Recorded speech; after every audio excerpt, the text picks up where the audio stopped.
What do you think about the the FRA in terms of its ability to adapt over time? You know, it's been 20 years. Do you think it was or is sort of flexible enough to adjust to what's changed in fisheries and in North Carolina in the past 20 years?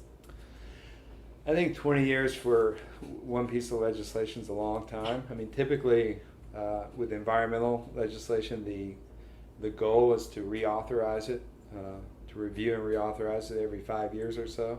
That rarely happens anymore in this contentious world in which we live in. But laws, I mean, circumstances change, demographics change, economics change. Um, Certainly the coast has changed in North Carolina. It looks a lot different today than it did back then.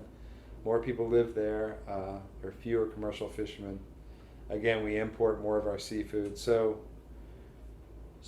from the perspective of different stakeholders, is the law sufficient? And again, I haven't worked on commercial fishing in North Carolina for several years now, but I would say no, because I would say that the resource is in better shape. Uh, Catch limits and size limits, management measures seem to be working better than they did. You see fewer species that are overfished in North Carolina or throughout the U.S. So all that's good.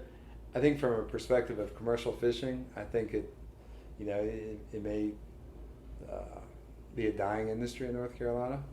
I think there are many who believe that commercial fishing is no longer important to the state's economy, that there are greater economic benefits from, again, recreational fishing. I don't share that perspective. I consider myself a fierce believer in commercial fishing because I think it's good for, I believe in sustaining the heritage, but more importantly, I think people want to eat fresh and local wild caught seafood. And we have a bountiful coast. We've got waters that are capable of producing, a lot of seafood for a lot of plates in North Carolina. And just as we're placing a premium on farm to table, there's no reason we can't place a premium on from fishing boat to table. And I'm afraid that unless things are managed differently, that commercial fishermen are fighting a losing battle. I think there's more potential for conservation groups and commercial fishermen to unite. Recreational fishing is still not as well managed. It's hard to count how many fish are caught recreationally, and therefore it's hard to manage it. Whereas commercial fishermen have to report their landings. So I think if there was more solidarity between conservation groups and fishermen, you would see management systems that not only protected the resource, but resulted in more biomass in the water, resulted in better jobs on the coast, and resulted in more local seafood on the plates of North Carolinians. So I would encourage another look at the FRA, and with an eye toward you got to have clear goals.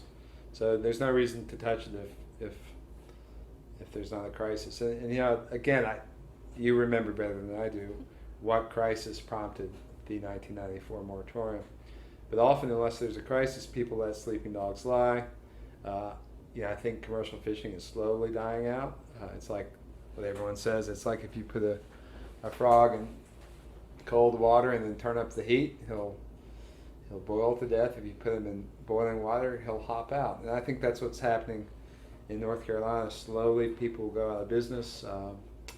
Young people won't replace them. The seafood industry in places like Wanchese will find it hard to compete. And I would hate to see commercial fishing disappear. But I don't think it's, Senator Basnight's retired, Governor Hunt's gone. I don't see this as being the kind of priority it was back then. But I think there's common ground where you can create a system where commercial fishing is going to look different than it did 20 years ago, 30 years ago, 50 years ago, but you're still going to have it. And you're going to have it on a small scale, so it's not going to be controlled by big corporations like people are afraid of. It's going to be, you're going to have people who live in Buxton and Hatteras and Shallotte and Ocracoke and Harker's Island, Beaufort, fishing for a living. And again, unless things change, I don't, I think all we'll have is sort of a heritage fishery and nothing more.